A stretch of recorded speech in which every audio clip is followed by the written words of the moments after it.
Let me start with a harsh truth. In EB5, most investors don't lose because the project was bad. They lose because they never knew what a good project actually looks like. I have met families who have invested crores and waited for years only to realize later that a few simple mistakes derailed their American dream. And what hurts the most? Every one of this mistake is completely avoidable if someone had just told them the truth before they invested. So in this video, I am going to share the top 5 mistakes Indian investors make and how you can avoid them so your family's future is never left to chance. Hi, I'm Paresh Karia. I've spent more than 2 decades in financial services, banking, real estate and immigration by investment. I've seen EB5 from every angle, what works well and what doesn't. And I promise you, one wrong decision in EB5 doesn't just cost you money, it costs years of your life. Let's get into the mistakes. Number 1, not evaluating the developer and the regional center's track record. One of the most fundamental mistakes investors make is assuming that a well-known developer or a branded project automatically equals to safety. It doesn't. In EB5, one thing that matters the most is the track record. Have they successfully completed EB5 projects? Have earlier investors received their green card approvals? Have they returned investors' capital on time? Are there any litigations, defaults or regulatory issues?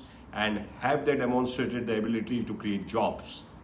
A major real estate brand with no EB5 experience is simply untested in the EB5 framework. Second mistake, chasing high returns. Let me say this bluntly, EB5 is not a pure investment product. It's primarily an immigration pathway where your goal is to secure your green card, protect your capital, ensure job creation and exit safely. Yet, many Indian investors fall into the trap of choosing projects that advertise higher returns or low fees. High returns almost always signal higher risk, often because other lenders, institutions and banks are unwilling to fund the project at competitive terms. If a project is generally strong, it does not need to attract investors with returns. Its fundamentals will speak for themselves. Mistake 3, getting influenced by marketing instead of substance.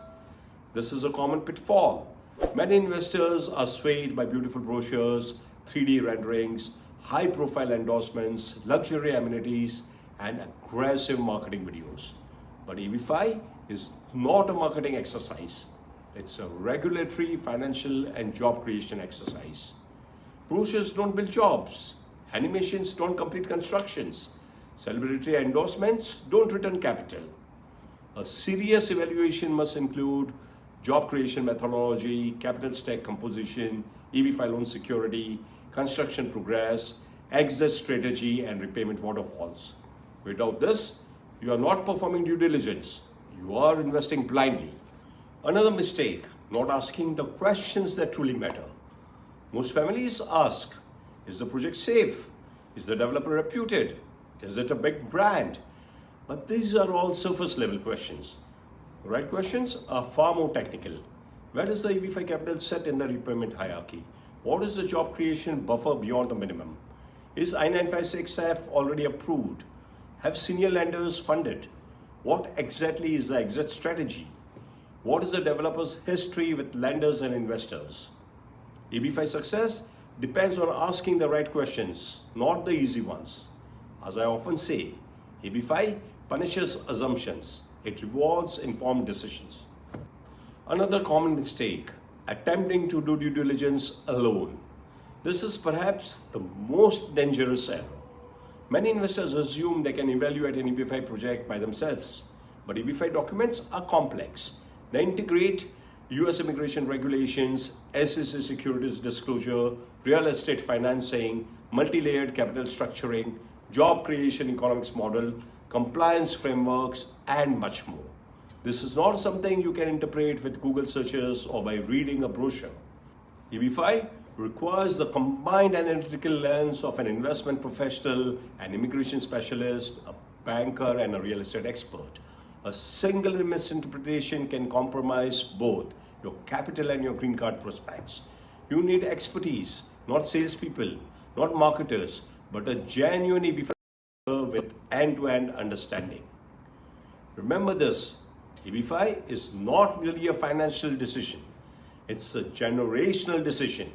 One well-chosen project can anchor your family's future in the United States.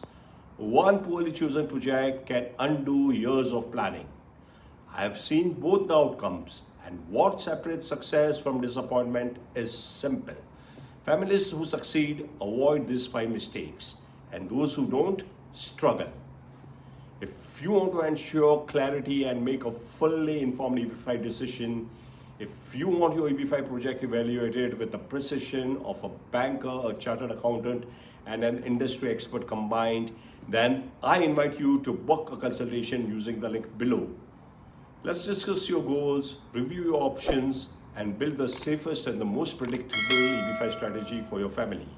Because your family deserves a future built on certainty, not chance.